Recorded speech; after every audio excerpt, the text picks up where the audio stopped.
Assalamualaikum sahabat semua. Selamat datang di channel Alur Film Singkat. Jari ini kita akan membahas alur cerita kisah hidup sahabat Rasulullah, pemilik dua cahaya, malaikat pun malu kepadanya. Kisah hidup Utsman bin Affan.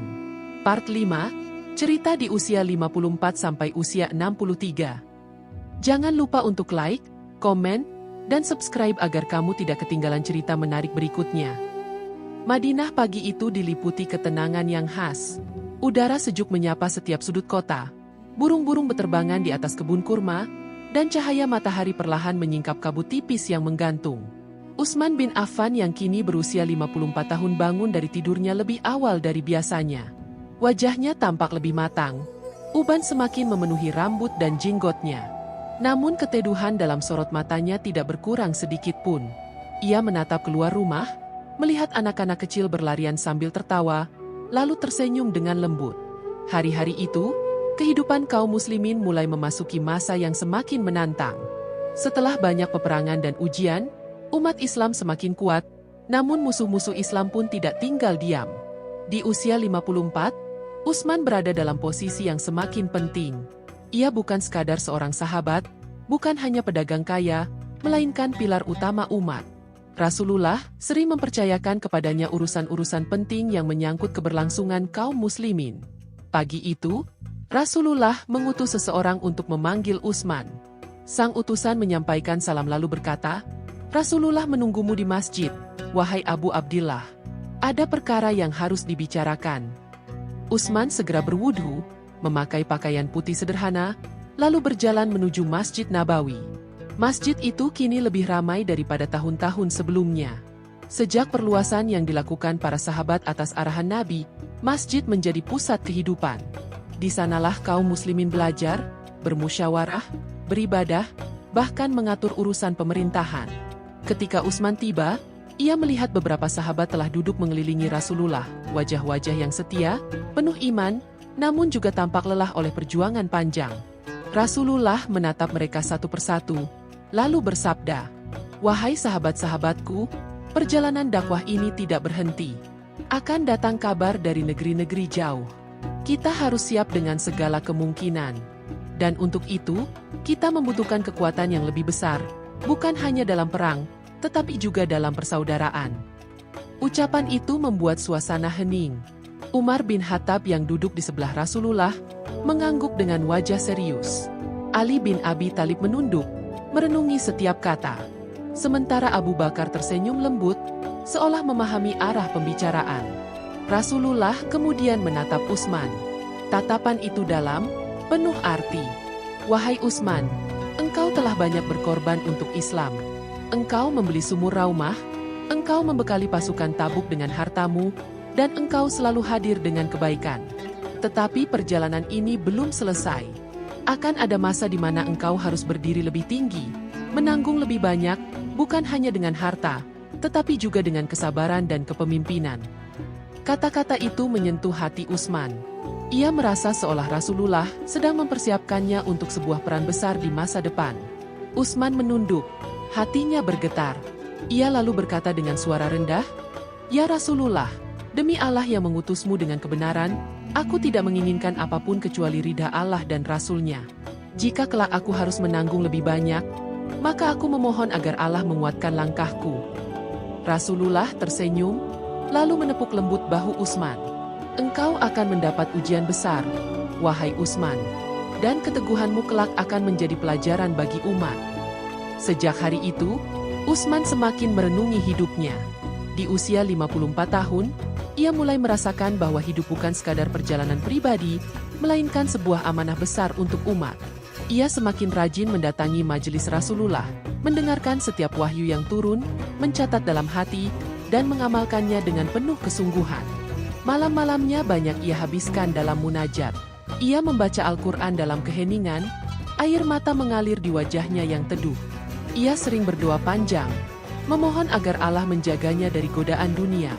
Meskipun kekayaannya masih berlimpah, ia tidak pernah merasa tenang kecuali ketika harta itu ia salurkan untuk kepentingan umat. Baginya, harta hanyalah titipan, dan ia takut bila titipan itu menjadi fitnah.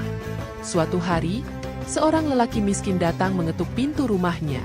Lelaki itu tampak ragu-ragu, takut bila permintaannya dianggap berlebihan. Tetapi sebelum ia sempat berbicara panjang, Utsman sudah tersenyum dan berkata, "Jika engkau datang meminta, maka janganlah engkau merasa malu. Apa yang ada padaku, insya Allah akan ada pula untukmu." Ia lalu memerintahkan pelayannya untuk memberikan gandum dan kurma secukupnya, bahkan lebih dari yang dibutuhkan. Lelaki itu terharu, matanya berkaca-kaca. Ia memegang tangan Utsman sambil berkata, "Semoga Allah membalasmu dengan kebaikan yang berlipat." Utsman hanya menunduk rendah, tidak ingin dianggap berjasa.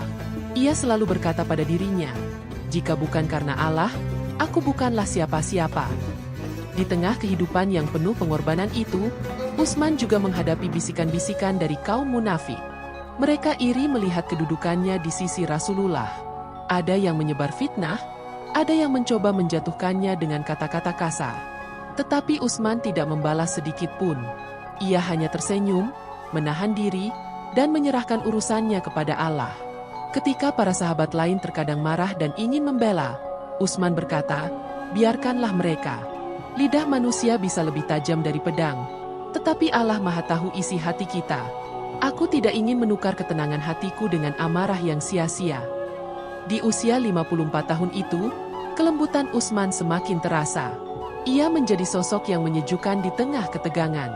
Jika Umar dikenal tegas, Ali dikenal berani, maka Utsman dikenal dengan kelembutannya yang meneduhkan. Rasulullah sering menyebutnya sebagai orang yang paling pemalu di antara umat, hingga para malaikat pun merasa segan kepadanya. Malam itu, di Masjid Nabawi, Rasulullah sedang duduk bersama sahabat. Beliau memuji para sahabat satu persatu. Ketika menyebut nama Utsman, beliau berkata, "Sesungguhnya Utsman adalah orang yang paling mirip denganku dalam kelembutan hatinya." Mendengar itu, Utsman menunduk dalam-dalam. Air matanya jatuh, bukan karena bangga, tetapi karena merasa tidak layak dibandingkan dengan kekasih Allah. Ia lalu berdoa dalam hati, "Ya Allah, janganlah engkau biarkan aku berbangga dengan pujian manusia. Jadikanlah kelembutanku hanya untuk MU." Hari-hari itu berlalu dengan banyak peristiwa. Kaum muslimin semakin kuat, Islam semakin meluas, dan Utsman tetap berada di barisan terdepan. Namun setiap kali malam tiba, ia kembali menjadi hamba yang lemah, menangis di hadapan Allah, memohon ampun atas segala kekurangan. Di usianya yang 54 tahun, Utsman telah mencapai tingkat kedewasaan rohani yang tinggi. Dunia tidak lagi menggoyahkannya, harta tidak lagi membutakannya, dan pujian tidak lagi memabukkannya. Yang tersisa hanyalah cinta kepada Allah, Rasul-Nya, dan perjuangan untuk umat. Di luar rumahnya, kehidupan Madinah terus berkembang. Tetapi di dalam hatinya, Utsman hanya punya satu tujuan, menyiapkan diri untuk masa depan umat, masa yang akan menuntut lebih banyak kesabaran, lebih banyak pengorbanan. Ia tahu bahwa kata-kata Rasulullah bukan sekadar isyarat biasa. Akan ada hari di mana ia harus berdiri sendirian, memikul amanah berat. Dan di usia itu, 54 tahun, Utsman bin Affan telah menyiapkan dirinya, bukan dengan kekuatan senjata, melainkan dengan keteguhan iman, kelembutan hati, dan keyakinan penuh bahwa pertolongan Allah selalu dekat.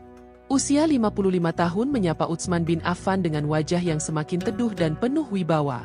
Uban semakin memutih di rambut dan jenggotnya, garis-garis halus bertambah di wajahnya, tetapi ketenangan dan cahaya iman memancar semakin kuat. Di usianya yang matang ini, Utsman semakin menyadari betapa cepatnya waktu berlalu. Setiap pagi ia bangun lebih awal, berdiri dalam sholat panjang, dan hatinya selalu dibasahi oleh rasa syukur. Madinah kala itu semakin berkembang. Islam telah menancapkan panji-panji di banyak negeri, dari Jazirah Arab hingga wilayah yang sebelumnya tak tersentuh. Pedagang-pedagang datang dari jauh, membawa rempah, kain, dan barang dagangan, sementara para utusan dari berbagai suku berdatangan ke Masjid Nabawi untuk menyatakan kesetiaan. Namun, di balik gemerlap pertumbuhan itu, ada pula bisikan-bisikan fitnah, kedengkian, dan iri hati yang semakin sering terdengar. Utsman berada di tengah semua itu. Ia dikenal bukan hanya sebagai sahabat dekat Rasulullah, tetapi juga sebagai sosok yang tenang dan meneduhkan dalam setiap musyawarah. Ketika sebagian orang terbawa emosi, Utsman hadir dengan kelembutannya. Ketika sebagian orang terpecah karena perbedaan pendapat, Utsman datang dengan kata-kata yang menyejukkan hati. Suatu pagi, Rasulullah mengumpulkan para sahabat di masjid. Wajah beliau tampak serius, tetapi penuh kelembutan. "Wahai sahabat-sahabatku," sabda beliau, "Allah akan membuka negeri-negeri baru untuk kita.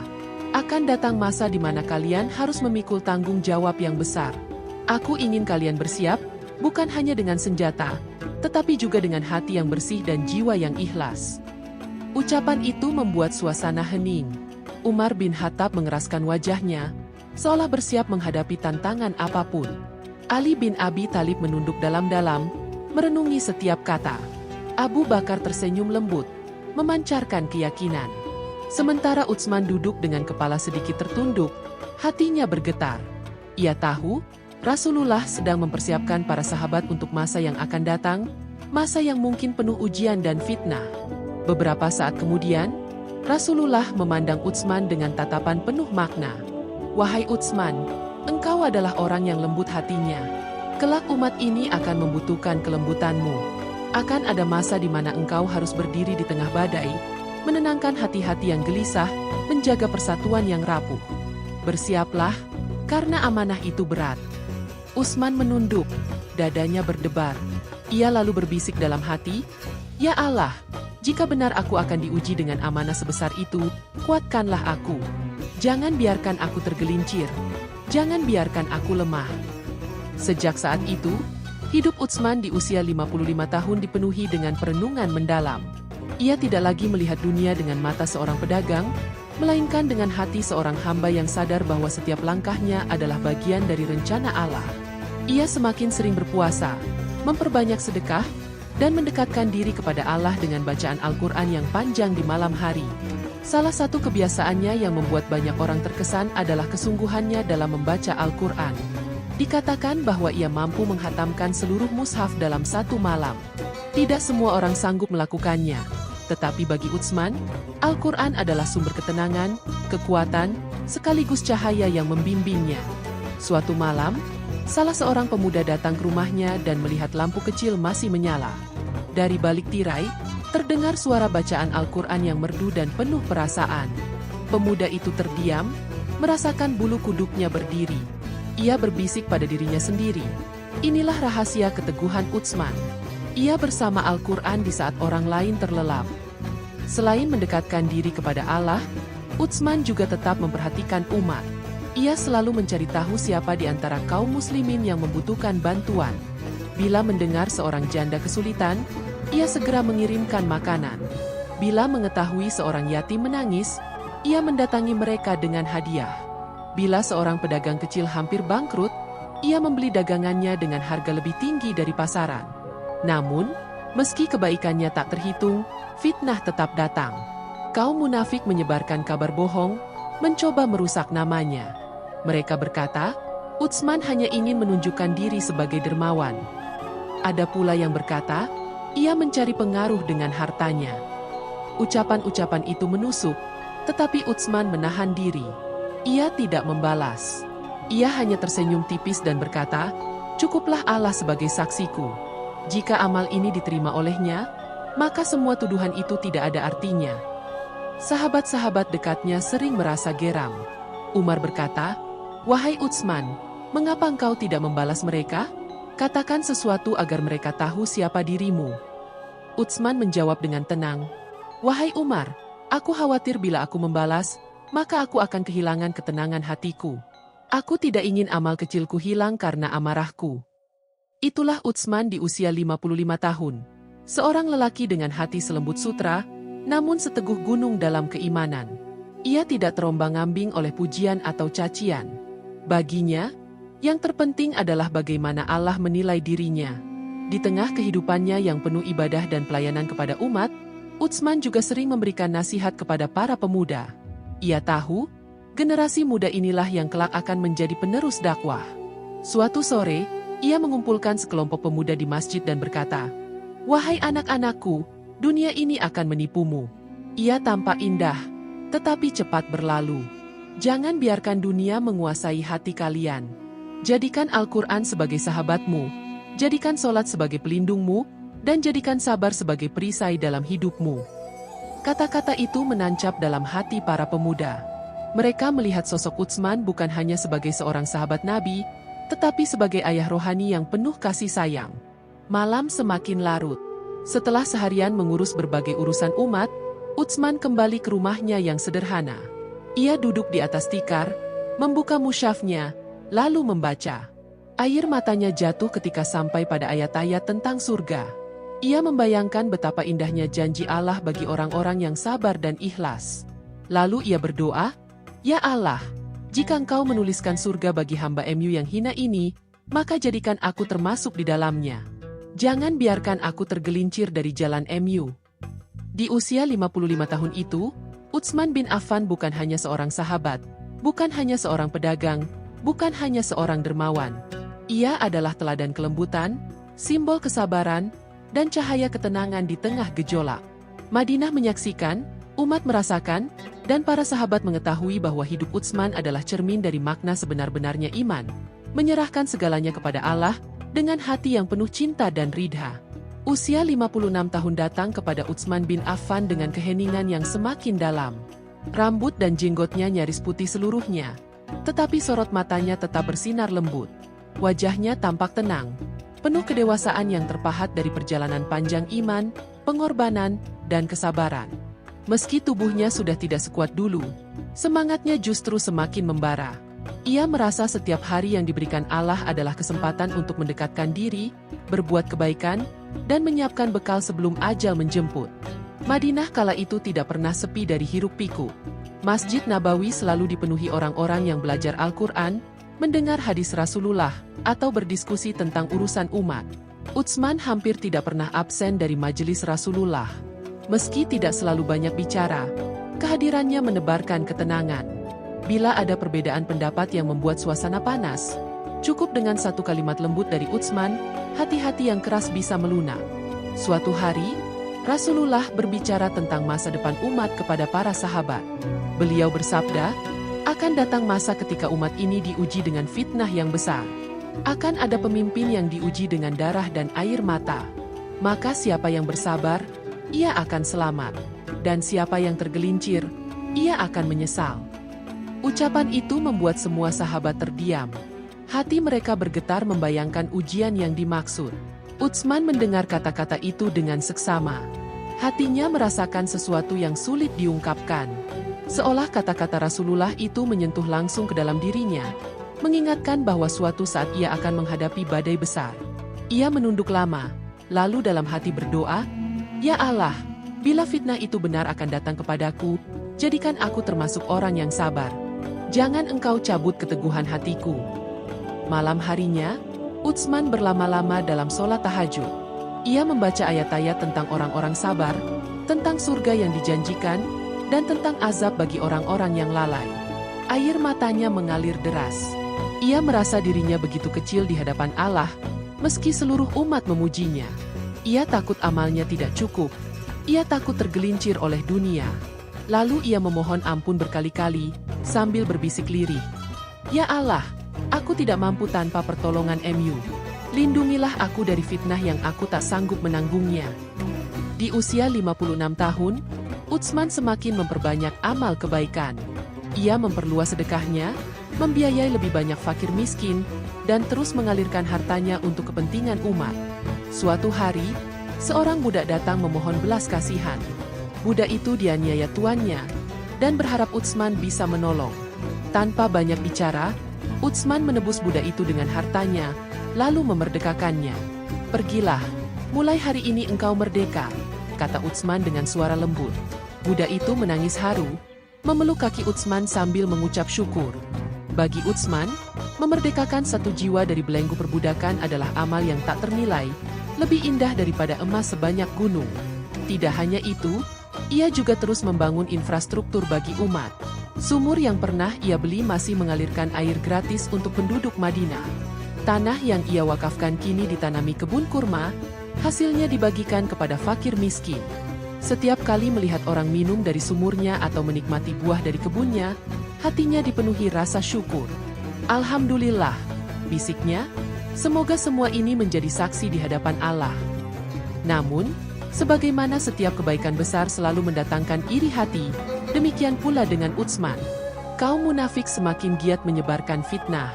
Mereka berbisik-bisik di pasar, menuduh Utsman mencari nama. Ada yang berkata, ia tidak ikhlas, ia hanya ingin dipuji. Utsman mendengarnya, tetapi ia memilih diam. Ia tidak ingin membalas dengan kata-kata, karena ia tahu setiap amal hanya Allah yang menilai. Ketika para sahabat lain merasa marah mendengar fitnah itu, Utsman selalu menenangkan. Biarkanlah mereka, katanya, bila Allah mengetahui niat kita, maka fitnah manusia tidak akan membahayakan. Kalimat itu menyejukkan, meski di dalam hatinya, Utsman tetap berdoa lebih sungguh-sungguh agar amalnya benar-benar diterima.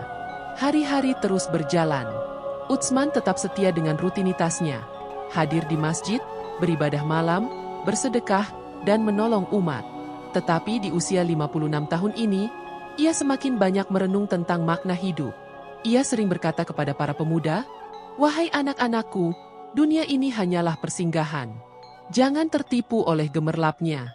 Ingatlah, kalian akan kembali kepada Allah. Maka perbanyaklah bekal, karena perjalanan akhirat lebih panjang daripada perjalanan dunia." Para pemuda mendengarkan dengan seksama. Mereka melihat sosok Utsman bukan hanya sebagai sahabat Nabi, tetapi juga sebagai guru kehidupan. Kata-kata lembutnya menancap dalam hati, membentuk generasi baru yang penuh semangat dan keteguhan. Suatu malam, setelah seharian mengurus urusan umat, Utsman duduk di rumahnya sendirian. Ia membuka mushaf, membaca dengan suara lirih. Ketika sampai pada ayat, setiap jiwa pasti akan merasakan mati, dan hanya pada hari kiamat sajalah diberikan dengan sempurna balasanmu. Quran Surat Ali Imran 185. Tubuhnya bergetar. Ia menutup mushaf, menatap langit-langit rumahnya yang sederhana, lalu berbisik, "Ya Allah, jika ajal itu dekat, jangan biarkan aku mati dalam keadaan lalai. Jadikan aku mati sebagai seorang yang tetap bersaksi bahwa tiada Tuhan selain Engkau dan Muhammad adalah utusan Mu." Malam itu ia menangis lama. Tangis seorang hamba yang takut, tetapi juga penuh cinta kepada Rabb-Nya. Tangis yang lahir dari kesadaran mendalam bahwa dunia hanyalah bayangan, sementara akhirat adalah kenyataan abadi. Di usia 56 tahun, Utsman bin Affan benar-benar telah menjadi simbol dari kelembutan yang teguh, kedermawanan yang ikhlas, dan kesabaran yang luar biasa. Madinah menyaksikan amal-amalnya, umat merasakan manfaatnya, dan para sahabat mengetahui keikhlasannya. Namun jauh di dalam hatinya, Utsman hanya menginginkan satu hal, ridha Allah semata. Usia 57 tahun menjelang Utsman bin Affan seperti musim senja yang hangat. Cahaya keimanan memancar dari wajahnya, meski tubuhnya mulai lemah. Rambut putih kian memenuhi kepalanya, tetapi keteduhan sikapnya membuat siapapun merasa tentram berada di dekatnya. Madinah pada tahun itu tengah berada di masa pertumbuhan pesat. Umat Islam semakin banyak, harta dari berbagai wilayah mengalir ke Baitul Mal, dan tanggung jawab para sahabat semakin besar. Utsman tidak lagi sekadar seorang sahabat Nabi, melainkan menjadi rujukan moral dan teladan bagi umat. Setiap kali ia keluar rumah menuju masjid, orang-orang menunduk penuh hormat. Anak-anak kecil sering berlari-lari di sekitar masjid, dan ketika melihat Utsman, mereka tiba-tiba tenang, lalu menyapanya, "Assalamualaikum, ya Aba Amr," dengan penuh kegembiraan. Utsman akan menjawab salam mereka dengan senyum yang menenangkan, kemudian mengusap kepala mereka satu persatu. Hari-hari Utsman dipenuhi dengan ibadah dan amal. Ia tetap menjaga kebiasaan membaca Al-Quran dalam jumlah besar setiap hari. Bahkan dalam sholat malam, ia sering membaca surah-surah panjang. Beberapa orang mengatakan bahwa ia mampu menghatamkan seluruh Al-Quran dalam satu rakaat sholat malam. Bagi banyak orang itu mustahil. Tetapi bagi Utsman, mushaf dan kalamullah adalah sahabat terdekatnya. Setiap huruf terasa manis, setiap ayat menembus jantungnya. Di usia ini, ia semakin menekuni hidup zuhud. Rumahnya sangat sederhana, jauh berbeda dengan rumah-rumah orang kaya Quraisy. Lantai rumahnya hanyalah tanah, perabotannya tidak banyak, pakaiannya sederhana dan sering ditambal. Jika ada tamu dari luar kota datang, mereka terheran-heran. Inikah rumah seorang sahabat besar yang begitu kaya, yang mewakafkan sumur, kebun, dan harta tak terhitung? Namun mereka segera memahami, kekayaan Utsman bukan pada rumah atau pakaiannya, tetapi pada hati dan amalnya. Sore itu, setelah sholat Asyar, beberapa sahabat muda mendatangi Utsman untuk meminta nasihat. Salah satunya bertanya, "Wahai Utsman, bagaimana engkau bisa istiqomah dalam ibadah dan sabar dalam segala ujian, padahal banyak orang mencelamu?" Utsman menatap mereka lembut, lalu menjawab pelan, "Wahai anak-anakku, manusia akan selalu berbicara. Bila engkau mencari ridha mereka, engkau tidak akan pernah tenang, karena hati manusia tidak sama. Tapi bila engkau mencari ridha Allah, engkau akan merasa cukup meski seluruh dunia mencela. Bersabarlah dalam ketaatan, karena sabar adalah kunci kebahagiaan." Kata-kata itu menancap dalam hati mereka. Utsman tidak banyak berkata, tetapi setiap ucapannya lahir dari kedalaman pengalaman. Namun di balik ketenangan itu, fitnah tetap bergulir. Kaum munafik semakin gencar menyebarkan isu-isu buruk. Mereka menuduh Utsman memiliki kepentingan dunia, menimbun kekayaan, bahkan mengutamakan keluarganya. Fitnah itu menyebar dari telinga ke telinga, menyalakan api kebencian di sebagian orang. Utsman mendengar kabar itu dari para sahabat, tetapi ia tetap memilih diam. Ketika para sahabat marah dan ingin membantah, Utsman berkata, "Biarkanlah. Allah Maha tahu apa yang aku lakukan. Tidak ada yang lebih aku takutkan selain amal yang tampak besar di mata manusia, tetapi kecil di sisi Allah." Malam-malamnya dipenuhi doa agar Allah meneguhkan hatinya. Ia sujud lama sekali, hingga keningnya membekas di tanah. Ia memohon agar fitnah itu tidak menjatuhkan umat, dan agar dirinya tetap tabah jika suatu saat harus menjadi korban dari gelombang besar itu. Di usia 57 tahun, Utsman juga banyak berbicara tentang kematian. Kepada keluarganya ia sering berkata, "Kematian itu lebih dekat daripada yang kita bayangkan. Jangan tertipu oleh panjangnya angan-angan. Dunia ini sementara, akhiratlah yang abadi." Kalimat itu membuat keluarganya sering menangis, karena mereka merasa Utsman sedang menyiapkan diri untuk sebuah perjalanan panjang. Suatu malam, ia bermimpi. Dalam mimpinya, ia melihat Rasulullah bersama Abu Bakar dan Umar sedang duduk di sebuah taman indah. Rasulullah memanggilnya, "Kemari, wahai Utsman, makanlah bersama kami malam ini." Ketika ia terbangun, air matanya mengalir deras. Ia menceritakan mimpinya kepada sebagian sahabat, lalu berkata lirih, "Aku merasa ajal itu semakin dekat. Rasulullah memanggilku." Meski demikian, Utsman tidak pernah mengurangi amalnya. Ia justru semakin memperbanyak sedekah, semakin banyak membebaskan budak, dan semakin sering membantu orang-orang miskin. Ia ingin memastikan bahwa setiap detik yang ia jalani memberi manfaat bagi umat. Suasana Madinah semakin padat dengan urusan umat yang meluas ke berbagai negeri. Kabar tentang ekspedisi, penaklukan, dan perjanjian dengan bangsa lain terus berdatangan. Para sahabat sering berkumpul untuk membicarakan masa depan Islam. Utsman, meski tidak selalu terlibat langsung dalam setiap perjalanan, tetap menjadi penopang utama dengan hartanya dan nasihatnya. Di antara sahabat, ia dikenal dengan sifat pemalu, tetapi justru karena itu ia dijaga Allah dari banyak dosa. Rasulullah pernah bersabda, "Malaikat pun merasa malu kepada Utsman." Kalimat itu masih terus diingat oleh para sahabat, bahkan bertahun-tahun setelah Rasulullah wafat. Mereka selalu mengaitkan kelembutan Utsman dengan kesucian yang jarang dimiliki manusia.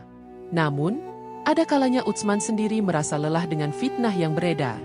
Di suatu sore, ia duduk sendirian di masjid, menatap ke langit, lalu berkata dalam doa, "Ya Allah, bila Engkau mentakdirkan aku menghadapi fitnah besar, jadikan aku syahid di jalan MU, dan jangan Engkau biarkan aku berpaling dari agama MU walau sekejap."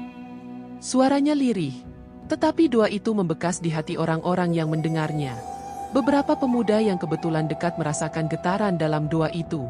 Mereka tidak tahu bahwa doa tersebut adalah tanda-tanda awal dari perjalanan berat yang akan menanti Utsman dalam beberapa tahun ke depan. Di usia 57 tahun ini, Utsman semakin menyerahkan seluruh dirinya kepada Allah.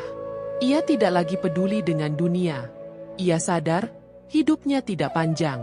Setiap hari adalah kesempatan terakhir yang harus ia isi dengan sebaik-baiknya. Dan benar, tahun itu menjadi salah satu titik balik besar. Utsman mulai sering berbicara kepada keluarganya tentang persiapan kematian. Ia menulis mushaf Al-Quran dengan tangannya sendiri, lalu meletakkannya di rumah untuk ia baca setiap hari. Mushaf itu kelak akan menjadi saksi agung di hari terakhir hidupnya. Ketika malam turun, Madinah sunyi. Lampu-lampu minyak di rumah orang-orang padam, dan langit bertabur bintang. Dari rumah Utsman terdengar suara bacaan Al-Quran yang lembut, mengalun tanpa henti. Ayat-ayat itu naik ke langit, menjadi cahaya yang menembus kegelapan. Utsman duduk bersila, mushaf di pangkuannya, air mata membasahi pipi. Dalam kesunyian itu, ia berbisik, "Ya Allah, jika Engkau memilihku untuk menjadi ujian bagi umat, jangan Engkau biarkan aku tergelincir. Jadikan darahku penebus bagi persatuan mereka. Dan terimalah aku di sisi MU bersama kekasih MU, Muhammad." Doa itu bergema di malam Madinah, menyatu dengan semilir angin gurun yang dingin. Hanya Allah yang tahu bahwa doa itu akan terkabul dalam waktu yang tidak lama lagi. Usia 59 tahun bagi Utsman bin Affan adalah masa di mana ketenangan luar tampak menyelimuti dirinya. Tetapi di balik itu gelombang fitnah semakin besar mengelilinginya. Madinah tidak lagi sesunyi dulu. Jumlah penduduk terus bertambah, bangsa-bangsa yang baru masuk Islam membawa budaya dan cara pandang berbeda, dan di sela itu, bibit-bibit perselisihan mulai disulut oleh mereka yang hatinya dipenuhi ambisi dan kebencian. Utsman tetap menjaga kesehariannya dengan ibadah. Seperti biasa, ia bangun di sepertiga malam terakhir, berwudu dengan penuh khusyuk, lalu berdiri lama dalam sholat.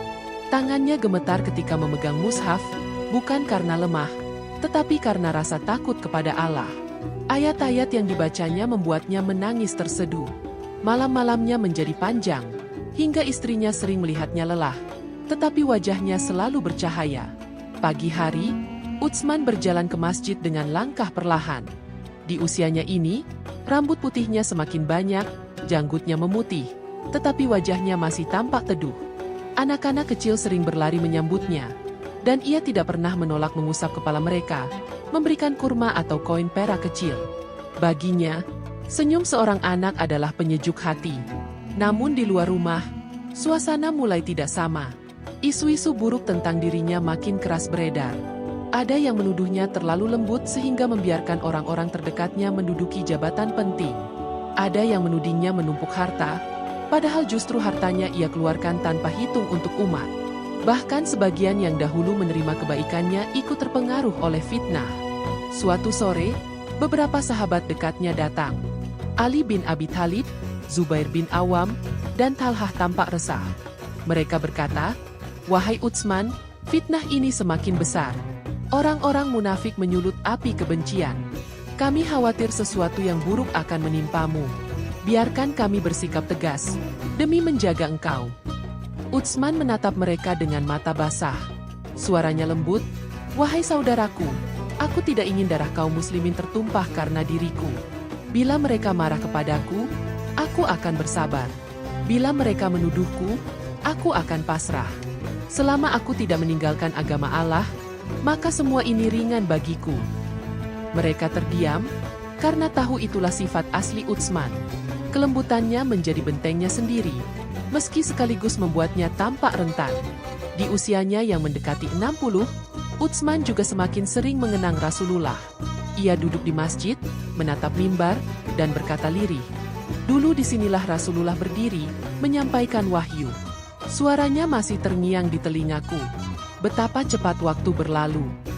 Air matanya jatuh tanpa bisa ia tahan. Para sahabat yang duduk di sekitarnya ikut menangis, karena mereka pun merasakan kehilangan yang sama. Hari-hari itu, Utsman sering memperbanyak sedekah diam-diam. Ia meminta orang kepercayaannya untuk membawa karung gandum, kurma, atau kantong dinar ke rumah-rumah fakir miskin tanpa menyebutkan namanya. Ia ingin memberi tanpa disorot, agar hanya Allah yang tahu. Kadang ia sendiri berjalan malam-malam, membawa beban di pundak, lalu mengetuk pintu keluarga miskin. Ketika orang membuka pintu, mereka mendapati makanan tanpa tahu dari siapa. Hanya jejak langkah yang tertinggal di tanah berpasir. Namun, fitnah tetap menyebar. Sejumlah pendatang dari Mesir, Kufah, dan Basrah mulai berbisik-bisik di sudut-sudut kota, menghasut orang-orang untuk menentang Utsman. Mereka berkata, ia telah menyimpang, ia berpihak pada keluarganya, ia menutup mata dari keadilan. Kata-kata itu seperti racun yang merembes perlahan ke hati sebagian orang yang lemah iman. Utsman mendengar kabar itu, tetapi ia memilih menenangkan hati dengan Al-Quran. Di rumahnya, ia duduk memegang mushaf yang telah lama menemaninya. Ia usap lembaran demi lembaran, lalu berdoa, "Ya Allah, jadikan aku mati dalam keadaan membaca kitab MU. Jangan Engkau biarkan aku berpaling darinya walau sekejap." Suatu malam, ia bermimpi lagi. Rasulullah datang menghampirinya, kali ini dengan wajah penuh senyum. Di samping beliau ada Abu Bakar dan Umar. Rasulullah berkata, "Bersabarlah wahai Utsman. Sebentar lagi engkau akan berbuka bersama kami." Ketika terbangun, ia merasa hatinya dipenuhi ketenangan. Ia tahu, waktu itu semakin dekat. Meski demikian, ia tidak pernah meninggalkan amanah kepemimpinan. Ia tetap menandatangani keputusan, tetap mengatur urusan Baitul Mal, tetap mendengar keluhan rakyat. Bahkan dalam kelelahannya, ia masih berkata, "Aku hanyalah penjaga amanah. Bila aku khianat, maka Allah yang akan menghukumku." Di usianya ini, sebagian sahabat benar-benar khawatir. Mereka ingin mendirikan pasukan untuk menjaganya, tetapi Utsman melarang. Ia berkata, "Aku tidak ingin seorang pun terbunuh karena membelaku. Cukuplah Allah sebagai penjaga." Madinah mulai terasa tegang. Fitnah seperti bara yang siap menyala. Namun di tengah semua itu, Utsman tetap menampilkan wajah penuh kedamaian. Setiap orang yang datang ke rumahnya melihat seorang lelaki tua yang lembut, yang tidak pernah mengangkat suara, yang selalu menjawab kebencian dengan doa, dan yang selalu menutup malamnya dengan Al-Quran. Pada suatu malam hening, ia duduk sendirian dengan mushaf di pangkuannya. Suaranya bergetar membaca ayat-ayat akhir surah Al-Baqarah. Air matanya jatuh mengenai lembaran mushaf. Ia berhenti sejenak, lalu menutup mata, berbisik, "Ya Allah, Engkau telah menjagaku sejak muda. Kini aku tua, lemah, dan penuh fitnah. Jika Engkau kehendaki, ambillah aku dalam keadaan terbaik, di rumah MU, di sisi kitab MU, dalam keridaan MU." Doa itu menjadi penguat hatinya di usia 59 tahun. Di tengah badai fitnah, Utsman tetap tegak dengan kelembutan, tetap kukuh dengan kesabaran, dan tetap bercahaya dengan Al-Quran yang selalu ada dalam genggamannya. Usia 60 tahun telah tiba, dan pada wajah Utsman bin Affan terpancar kelembutan yang semakin dalam. Rambut dan janggutnya memutih hampir seluruhnya. Garis-garis halus semakin jelas di wajahnya. Namun ketenangan batinnya menjadikan penampilannya tetap bercahaya. Madinah kini jauh berbeda dibandingkan masa-masa awal Islam. Kota itu berkembang pesat, menjadi pusat pemerintahan, ilmu, dan perdagangan. Di balik hiruk-pikuk itu, Utsman tetap hidup sederhana, penuh ibadah, dan terus memikul amanah yang semakin berat. Pagi-pagi sekali, ia sudah duduk di Masjid Nabawi. Mushaf Al-Quran terbuka di pangkuannya, dan bibirnya bergetar membaca ayat demi ayat dengan suara lembut. Para sahabat dan generasi muda duduk di sekitarnya, memperhatikan dengan khusyuk. Ada yang berkata, "Sungguh, membaca Al-Quran dari lisan Utsman membuat hati kami lembut. Setiap huruf keluar seakan penuh cahaya." Meski menjadi khalifah, Utsman tidak pernah memisahkan dirinya dari masyarakat. Ia duduk bersama orang-orang, mendengarkan keluhan mereka, menenangkan yang bersedih, membantu yang miskin. Harta yang melimpah masih terus mengalir dari tangannya ke jalan Allah.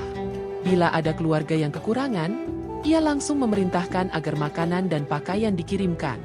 Bila ada pasukan yang kekurangan bekal, ia keluarkan unta, kuda, bahkan emas tanpa hitung.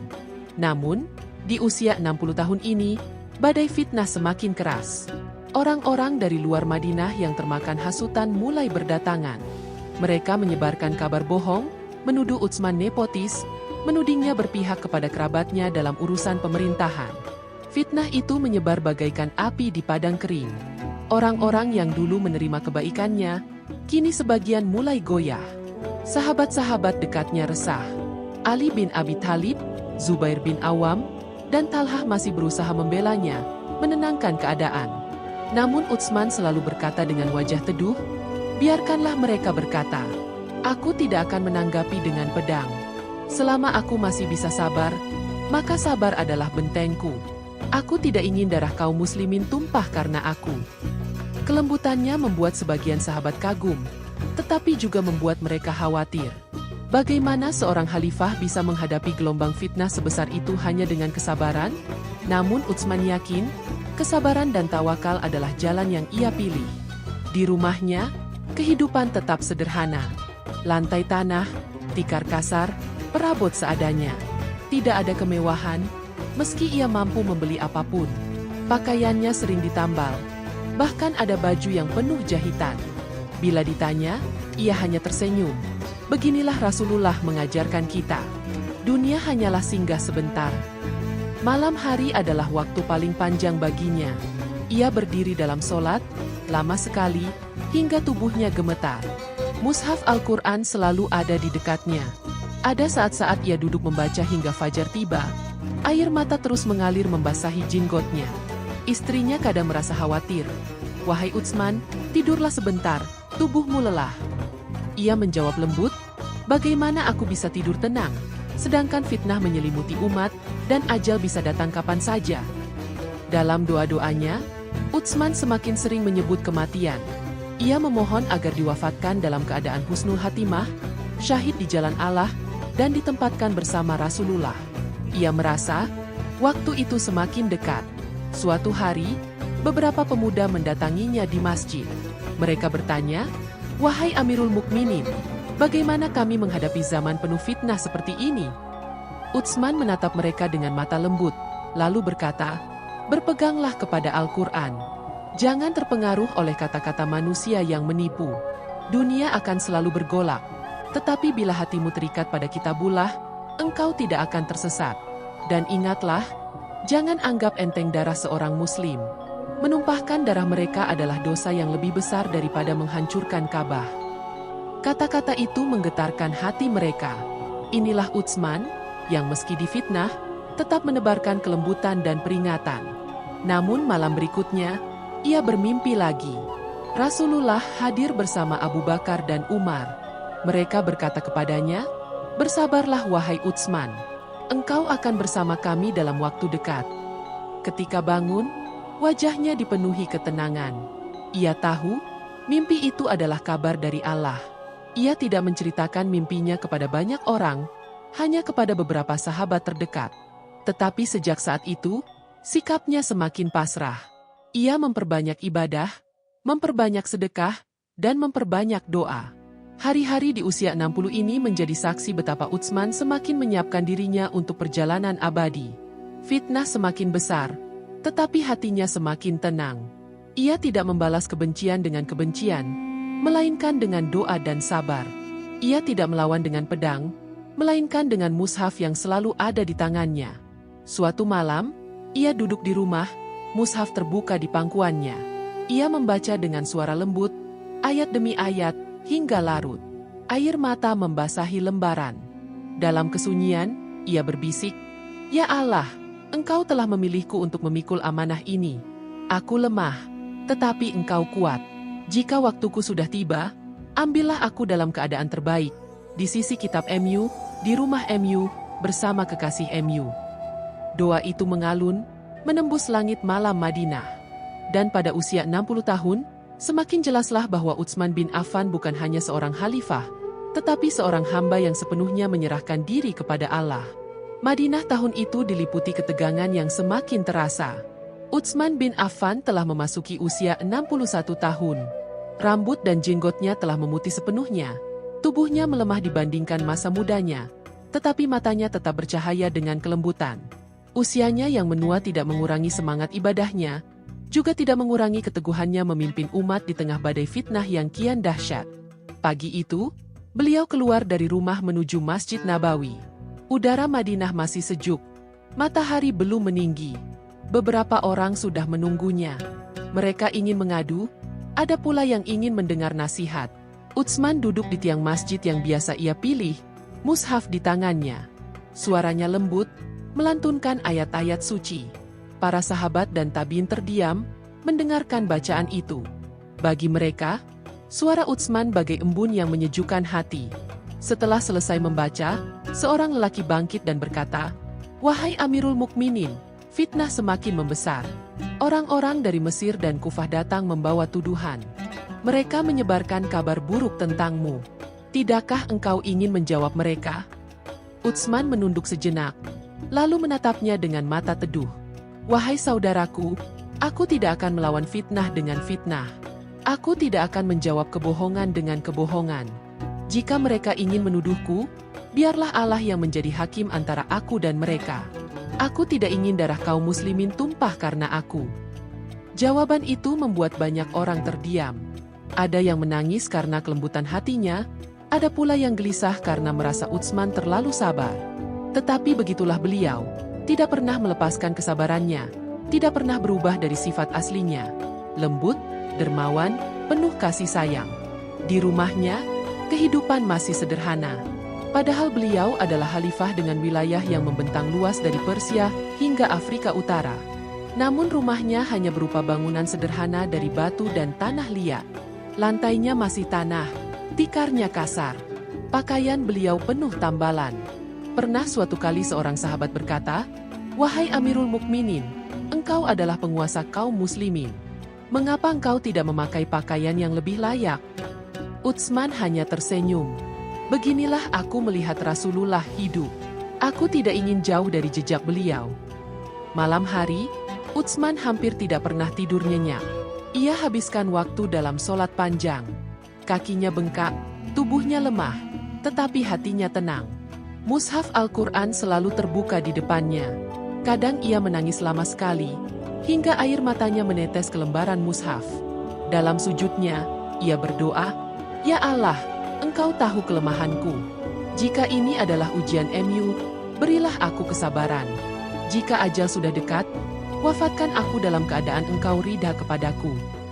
Suatu malam, ia bermimpi lagi. Rasulullah datang bersama Abu Bakar dan Umar. Mereka duduk di sebuah taman indah. Rasulullah tersenyum kepadanya, lalu berkata, "Bersabarlah wahai Utsman. Besok engkau akan berbuka bersama kami." Ketika terbangun, Utsman merasakan ketenangan luar biasa. Ia tahu, mimpi itu adalah kabar tentang akhir yang semakin dekat. Namun ia tidak menceritakannya kepada semua orang. Hanya beberapa sahabat terdekat yang mendengar. Salah satunya berkata dengan air mata, "Wahai Amirul Mukminin, jika benar waktumu sudah dekat, izinkan kami menjagamu lebih ketat. Kami tidak ingin mereka menyakitimu." Utsman menjawab, "Aku tidak ingin ada darah tumpah di Madinah. Biarlah aku yang menanggungnya. Aku tidak akan membiarkan pedang terhunus antara kaum muslimin karena aku." Hari-hari di usia 61 tahun semakin berat. Gerombolan dari luar kota berkumpul di Madinah. Mereka mengepung rumah Utsman, melarangnya keluar, bahkan memutuskan suplai air. Meski begitu, Utsman tetap sabar. Ia tidak keluar melawan mereka. Ia hanya duduk di rumahnya, ditemani keluarganya, mushaf di pangkuannya. Ketika kelaparan mulai terasa, para sahabat datang menawarkan bantuan. Ali bin Abi Thalib, Hasan dan Husain, Zubair, Talhah, semuanya berusaha melindungi beliau. Namun Utsman berkata, "Aku memohon kepada kalian, jangan ada darah ditumpahkan. Pulanglah kalian. Aku serahkan urusanku kepada Allah." Ucapan itu membuat mereka terdiam. Betapa berat bagi sahabat-sahabat itu melihat khalifah mereka dikepung, tetapi Utsman tetap tidak ingin membalas dengan kekerasan. Ia memilih sabar hingga akhir. Malam-malam berikutnya, Utsman semakin larut dalam doa. Ia membaca Al-Quran berulang-ulang, seolah ingin menutup hidupnya dengan kalam Allah. Istrinya melihat tubuhnya semakin lemah. Ia berkata, "Wahai suamiku, tidurlah sebentar." Utsman menjawab, "Bagaimana aku bisa tidur, sedangkan ajal sudah mengetuk pintu? Aku ingin berjumpa dengan Allah dalam keadaan membaca kitabnya." Kelembutan hatinya tetap tidak berubah. Suatu hari, seorang pemberontak berteriak dari luar rumah, mencaci maki beliau dengan kata-kata kasar. Utsman mendengar, lalu berkata dengan suara tenang, "Saudaraku, jangan engkau rusak akhiratmu dengan mencaci orang lain. Jika engkau ingin dunia, ambillah. Aku tidak akan melawanmu." Kata-kata itu membuat sebagian orang yang mendengar menangis. Tetapi kebencian yang dipupuk oleh fitnah membuat sebagian yang lain tetap keras. Hari-hari di usia 61 tahun itu terasa panjang. Utsman semakin sering menyendiri dengan Al-Quran. Ia menatap mushaf dengan penuh cinta, seolah berbicara kepada Allah melalui setiap huruf. "Inilah teman setiaku," katanya suatu kali, Ia tidak pernah meninggalkanku sejak aku mengenalnya. Semoga aku wafat di sisinya. Dan benar, hatinya semakin yakin bahwa akhir hayatnya akan berhubungan dengan Al-Quran. Tahun ke-62 dalam hidupnya datang bersama badai yang lebih besar. Di usia itu, tubuh Utsman bin Affan sudah renta. Rambutnya seluruhnya putih, kulitnya berkeriput, dan jalannya tidak lagi tegap seperti masa muda. Namun hati dan jiwanya tetap kokoh, seolah gunung yang tak goyah meski diterpa angin kencang. Madinah berubah suasana. Kota yang dulu penuh ketenangan, kini penuh bisikan fitnah. Dari Mesir, Kufah, dan Bashrah, kelompok-kelompok pemberontak datang membawa tuduhan. Mereka mengepung rumah khalifah, tidak lagi segan mencaci di depan umum, bahkan menghalangi beliau dari sholat di masjid. Meski begitu, Utsman tetap berpegang pada kesabaran. Aku telah mendengar Rasulullah bersabda bahwa fitnah akan datang, dan aku diperintahkan untuk bersabar. Ucapnya suatu kali kepada para sahabat yang mengunjunginya. Aku tidak ingin menodai Madinah dengan darah kaum muslimin. Jika mereka menginginkan kepalaku, maka biarlah aku yang menjadi korban, bukan umat. Hari-hari pengepungan dimulai. Rumah Utsman dipenuhi keluarga dan sedikit orang yang masih bisa menyelinap masuk membawa makanan atau air. Tetapi jumlahnya sedikit. Para pemberontak menutup sumur dan jalan masuk rumah. Terkadang, mereka melempar batu ke atap rumah, mengganggu dengan teriakan. Istrinya, Nailah binti Al-Farafishah, menatap suaminya dengan cemas. "Wahai Amirul Mukminin, izinkan aku menghubungi para sahabat untuk melindungimu. Mereka tidak akan tinggal diam." Utsman menggeleng. "Aku tidak ingin satupun pedang terhunus di Madinah karena aku. Biarkanlah aku menjadi penebus. Bukankah dunia hanyalah sementara?" Sabar itu tampak mustahil. Tetapi begitulah beliau. Tidak sekalipun terdengar dari mulutnya kata-kata kasar atau sumpah serapah. Hanya doa, zikir, dan tilawah Al-Quran. Malam itu, di usia 62 tahun, beliau bermimpi lagi. Rasulullah datang bersama Abu Bakar dan Umar. Ketiganya tersenyum, duduk di sebuah taman yang indah. Rasulullah berkata, "Bersabarlah wahai Utsman. Engkau akan segera berbuka bersama kami." Utsman terbangun dengan air mata mengalir. Ia yakin bahwa ajalnya sudah dekat. Kepada keluarganya ia berkata, "Aku telah melihat kekasihku. Aku tahu waktuku tidak lama lagi. Jika mereka membunuhku, jangan kalian melawan. Aku ingin bertemu Rasulullah dalam keadaan tidak menumpahkan darah satupun dari umat ini." Hari-hari berikutnya semakin berat. Suplai makanan makin sedikit. Air mulai sulit didapat. Namun dalam keadaan lemah itu, Utsman tetap berpuasa, tetap sholat malam, dan tetap membaca mushaf. Kadang ia duduk lama, memegang lembaran Al-Quran dengan tangan gemetar, sementara air matanya jatuh membasahi ayat-ayat. Di luar rumah, sebagian sahabat menahan diri dengan penuh kesedihan. Ali bin Abi Thalib mengirim Hasan dan Husain untuk menjaga rumah, tetapi Utsman meminta mereka kembali. "Aku tidak ingin kalian disakiti. Pulanglah, wahai cucu-cucu Rasulullah." Abdullah bin Umar datang menawarkan pasukan kecil untuk melindungi rumah. Utsman berkata, "Aku tidak ingin menjadi alasan satupun darah tertumpah. Pulanglah, wahai Ibnu Umar. Aku serahkan urusanku kepada Allah." Sifat ini membuat sebagian sahabat menangis. Mereka tahu kelembutan hati Utsman, tetapi mereka juga tahu bahwa fitnah sudah melampaui batas. Namun keputusan beliau tidak berubah. Suatu siang, para pemberontak semakin keras. Mereka melempar rumah dengan batu, bahkan ada yang mencoba merobohkan pintu. Nailah menangis. "Wahai suamiku, mereka akan masuk. Tidakkah engkau takut?" Utsman menenangkannya. "Jangan menangis, wahai istriku. Allah bersama kita. Bukankah lebih baik aku meninggalkan dunia ini dengan Al-Quran di tanganku, daripada memegang pedang dan menodai bumi ini dengan darah?" Hari itu, tubuhnya semakin lemah. Namun sebelum matahari tergelincir, ia meminta wudhu, lalu duduk membaca mushaf. Ia membuka pada ayat, "Maka Allah akan mencukupkan, menjagamu, dari mereka, dan Dia Maha mendengar lagi Maha mengetahui." Quran Surat Al-Baqarah 137. Air matanya jatuh. Ia mengusap wajahnya dengan lembut. Cukuplah Allah bagiku, bisiknya. Malam itu, ia berdoa lama sekali. Dalam sujud panjangnya, ia memohon, "Ya Allah, aku pasrahkan diriku kepada MU. Jika ini adalah akhirku, jadikanlah ia husnul hatimah. Jangan engkau biarkan aku tergelincir dalam murka MU." Di luar, teriakan para pemberontak semakin menjadi. Mereka menuntut Utsman turun dari jabatannya. Utsman hanya berkata dari balik pintu, "Aku tidak akan menanggalkan jubah yang Allah pakaikan kepadaku. Jika kalian ingin kepalaku, ambillah. Aku serahkan urusanku kepada Allah." Hari-hari di usia 62 itu berjalan dengan ketegangan luar biasa. Utsman tetap tenang, seakan hidup di dunia lain. Ia tidak marah, tidak membalas, hanya menanti perjumpaan dengan Rasulullah. Puncak usia itu adalah saat pengepungan semakin keras. Para sahabat dilarang masuk menemuinya. Rumahnya semakin terisolasi.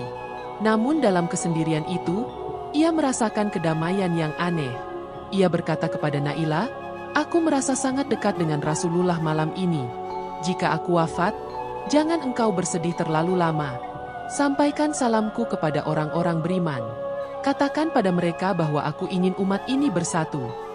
Air mata Naila mengalir deras. Ia memegang tangan suaminya yang lemah, mencoba menahan tangis. Tetapi Utsman tersenyum lembut. Wajahnya bercahaya oleh ketenangan. Maka berlalulah tahun ke-62 dari hidupnya. Penuh dengan fitnah, kesabaran, doa, dan tilawah. Utsman bin Affan telah menuliskan teladan yang abadi. Seorang khalifah yang memilih sabar daripada perang, seorang pemimpin yang menolak melawan demi menjaga darah kaum muslimin, seorang hamba Allah yang menutup usia dengan Al-Quran di tangannya. Fajar menyingsing di Madinah, namun suasana kota itu tidak lagi sama. Di balik dinding rumah sederhana, seorang lelaki renta duduk bersila dengan mushaf Al-Quran di pangkuannya. Usianya genap 63 tahun, usia yang sama ketika Rasulullah dipanggil pulang oleh Allah. Lelaki itu adalah Utsman bin Affan, khalifah kaum muslimin, pemilik dua cahaya, menantu Rasulullah, sahabat yang dikenal lembut, dermawan, dan penyayang. Hari-hari sebelumnya penuh dengan fitnah dan pengepungan. Rumahnya dikunci dari luar, makanan dan minuman dibatasi, jalan keluar ditutup. Namun pagi itu terasa berbeda. Utsman bangun dengan wajah cerah, seolah beban panjang yang ia pikul akan segera terangkat. Malam tadi, ia bermimpi kembali. Rasulullah mendatanginya, bersama Abu Bakar dan Umar. Mereka tersenyum, wajah mereka bercahaya. Rasulullah berkata lembut, "Wahai Utsman, berbukalah bersama kami malam ini." Kata-kata itu begitu jelas hingga ketika Utsman terbangun, air matanya masih membasahi pipinya. Ia tahu, mimpi itu adalah janji yang akan segera terwujud.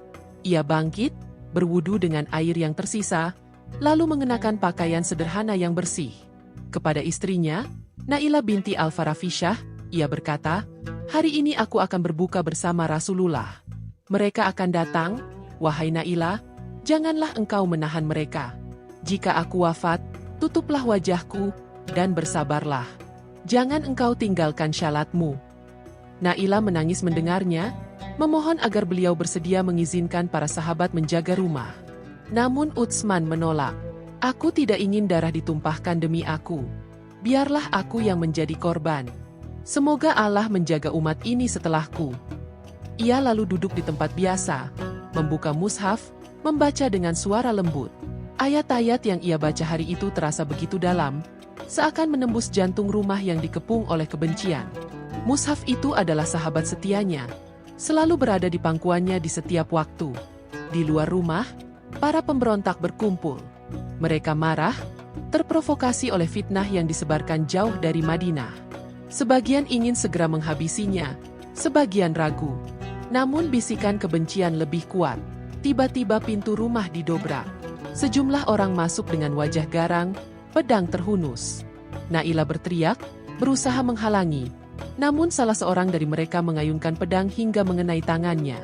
Darah mengalir dari jari-jarinya. Ia menjerit, "Celakalah kalian. Ia adalah Amirul Mukminin. Ia menantu Rasulullah." Namun teriakan itu tak menggetarkan hati mereka. Utsman mengangkat kepalanya. Wajahnya tenang, seolah tidak ada rasa takut sedikit pun. Ia menatap mushaf yang terbuka di pangkuannya, lalu berkata lirih, "Aku bersaksi bahwa tiada Tuhan selain Allah, dan Muhammad adalah utusannya." Salah seorang pemberontak maju, mengayunkan pedangnya. Pedang itu mengenai mushaf yang terbuka. Darah Utsman memercik, menetes di atas lembaran mushaf, tepat mengenai ayat. "Maka Allah akan mencukupkan, menjagamu, dari mereka, dan Dia Maha mendengar lagi Maha mengetahui." Quran Surah Al-Baqarah 137. Darah merah bercampur dengan tinta hitam di atas ayat itu. Pemandangan itu kelak menjadi sejarah yang tidak pernah hilang. Darah seorang khalifah yang syahid karena fitnah, membasahi kitab yang ia cintai sepanjang hidupnya. Tubuh Utsman roboh, tetapi wajahnya tetap tersenyum. Seakan mimpi malam tadi benar-benar terwujud, Rasulullah telah menjemputnya. Nailah berteriak histeris. Para pemberontak kabur setelah melakukan kejahatan besar itu, meninggalkan rumah dengan darah bercucuran. Mushaf yang terkena darah tetap terbuka di pangkuannya, menjadi saksi bisu akhir hidupnya. Di luar, sahabat-sahabat yang mendengar kabar itu menangis pilu. Ali bin Abi Thalib berkata dengan suara pecah, "Demi Allah, kalian telah membunuh seorang lelaki yang paling dermawan di antara kita, seorang yang paling malu kepada Allah, seorang yang Rasulullah cintai." Abu Hurairah menangis lama sekali, berkata, "Hari ini umat ini kehilangan cahaya kelembutan." Jenazah Utsman dimandikan dengan penuh kesedihan. Jari istrinya masih berbalut luka karena mencoba melindungi suaminya. Mushaf yang terkena darahnya disimpan sebagai kenangan. Hingga hari ini dunia masih mengingat lembaran itu sebagai bukti nyata pengorbanan sang khalifah. Pemakaman dilakukan dengan tergesa, sebab kota masih diliputi kerusuhan. Tetapi meski begitu, langit seolah ikut bersedih. Malam itu Madinah terasa sunyi, seakan bumi menangisi kepergian seorang khalifah yang sabar, lembut, dan syahid dalam keadaan membaca Al-Quran. Di usia 63 tahun, berakhir sudah perjalanan hidup Utsman bin Affan. Ia wafat dengan cara yang ia doakan, dalam keadaan sabar, dengan mushaf di tangannya, tanpa menumpahkan darah kaum muslimin. Warisan yang ia tinggalkan bukan hanya sejarah kepemimpinan, tetapi juga teladan agung tentang kesabaran, kelembutan, dan kecintaan pada Al-Quran. Sejarah akan selalu mengenangnya sebagai khalifah yang rela menanggung fitnah demi mencegah pertumpahan darah. Sebagai pemilik dua cahaya yang hidup sederhana meski berkuasa atas wilayah luas. Sebagai lelaki yang wafat syahid di sisi mushaf yang ia cintai, dan berjumpa dengan Rasulullah, Abu Bakar, dan Umar di surga.